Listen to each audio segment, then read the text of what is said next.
Well, everybody, I am here with our friend Andy Ngo from the Post Millennial. You need no introduction. Andy's been a warrior on the beat of Antifa, Black Lives Matter. Andy, I know it's been a really crazy 2 years, and we're seeing the culmination of the craziness with the release of all these Twitter files. I don't know if you've been following that. Have you seen anything interesting in relation to Antifa with these Twitter files, or has anything been uncovered? Because you've been on that beat. You've been saying they're not banning these accounts. They're actually aiding these people in and abetting in abuse, especially of you. What have you seen? So I think today was on the 7th release in the Twitter files series, and so far they've been narrowly focused on the handling of the Hunter Biden New York Post story, the banning of Donald Trump, and also the relationship with some of the federal agencies with Twitter. So these are pretty narrow focuses. I haven't seen anything so far that really helps illuminate why there did seem to be a systematic allowing of far left violent extremism prior to the current regime there at Twitter. However, I think some things that I can infer from the Twitter files releasing is that the terms of service are not really the terms of service. By that I mean you have the rules and then you have those who interpret the rules. And that was a justification that kept changing actually by hour and depending on the staff person to staff person on the justification for banning Donald Trump. So I wonder if that was also at play for allowing some of these accounts that explicitly were calling for violence and fundraising often actually for a criminal conspiracy rioting. So I hope that at some later point that the Twitter file series can expand to include maybe how was content moderation handled vis-a-vis the 2020 BLM Antifa riots. I want to talk to you about BLM and Antifa connection. BLM is, as a Black American myself, the BLM issue has been huge. I report on it a lot, particularly as it pertains to how it's affected our schools. I recently ran for my school board, lost, but that was a thing that's really been on my heart. But I see the connection between BLM and Antifa, and I saw it early, and you were one of the people who really made that connection early. Can you talk a little bit about the threads between BLM and Antifa and how they became entwined? I know you have a lot of experience with that. Yeah, well, I wrote a book that helped illuminate that particular question, Unmasked, inside Antifa's radical plan to destroy democracy. But yes, your instinct to recognize that they are two different entities, that's correct. They are different in their agendas, actually. So BLM is a revolutionary Marxist organization, very much in line with previous sort of Black communist type of movements that have existed previously in the United States. They take a lot of inspiration from even some Black identity terrorists like Assata Shakur. They take inspiration from her. And so I think their ideology and their agenda is much more, I guess, of a traditional communist or Marxist agenda. Yeah. However, with Antifa, they have elements of that, but they also incorporate an anarchist ideology. So even though these two have actually ultimately very different agendas, where they did unite, and united they did very well in 2020, was in bringing destruction to American cities under the names of anti-racism and racial justice. And so what I was witnessing in many cities is that BLM type groups or the organizations themselves, some of the local chapters, would organize into a direct action where they would really get the numbers out there. Everybody was on the adrenaline of the George Floyd death.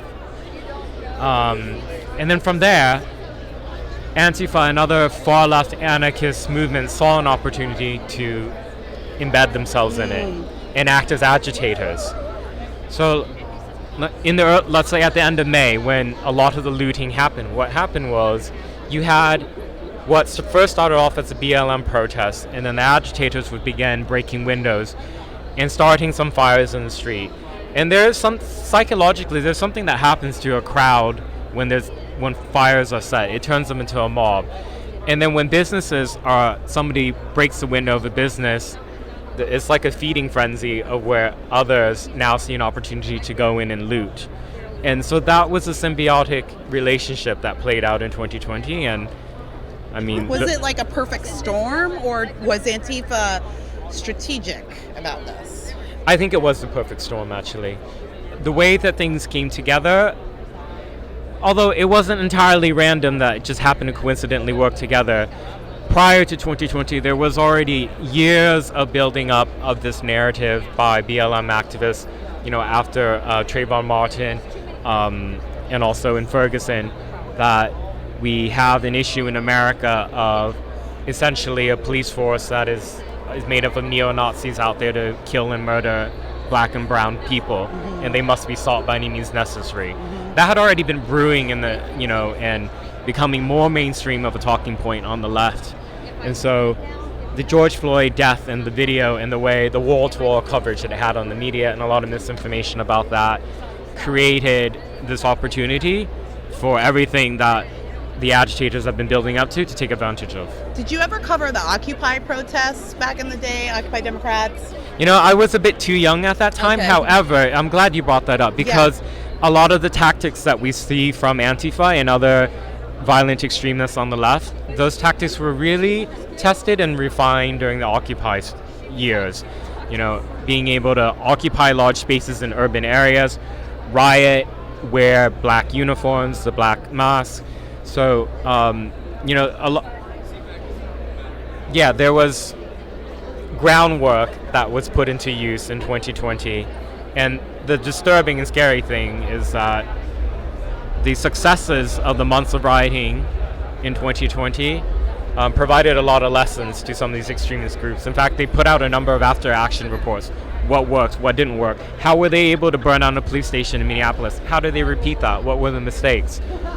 So the next time, and there will be a next time, that there is another moment that galvanizes the left in America, I think we can expect to see a level of sophisticated violence like we saw. Well, what do we do to combat? I know you're a reporter, you're not, you're not law enforcement, but you have a lot of experience and you've seen their tactics. I mean, what do we do to combat that, or can we? We're just sort of at the mercy of...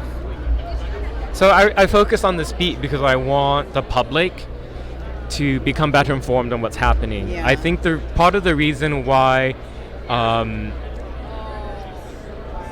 law enforcement and city councils turn a blind eye is because they thought that was the mood of the populace, that the people wanted this to happen.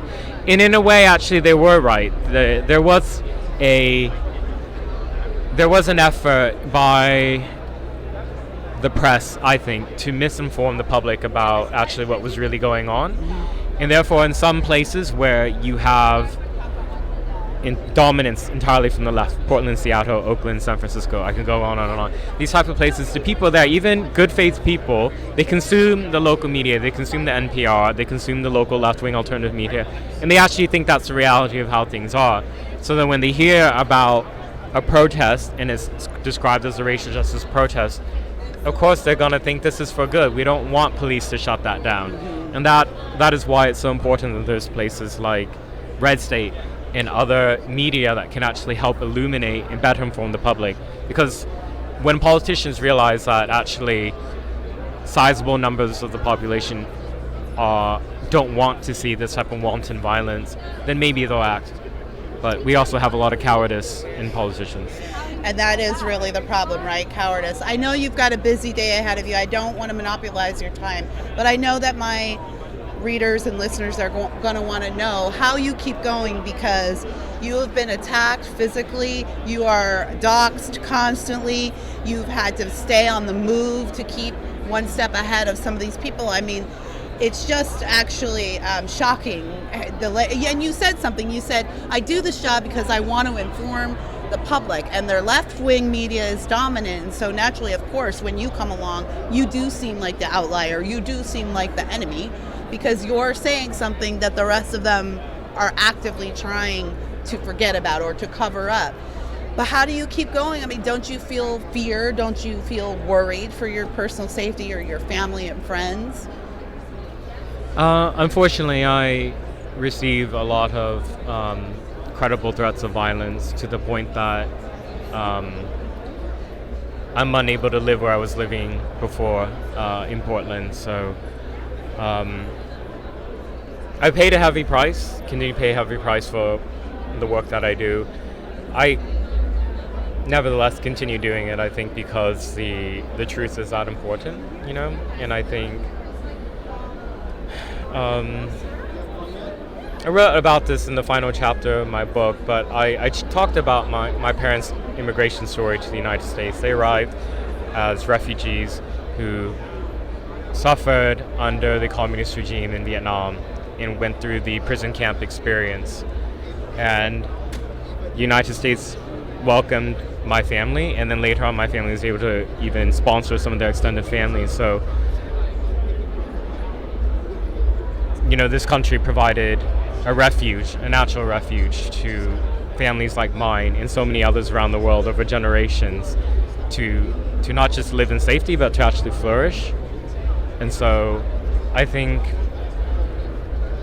out of a gratitude to the United States, that's why I continue. And it pains me a lot that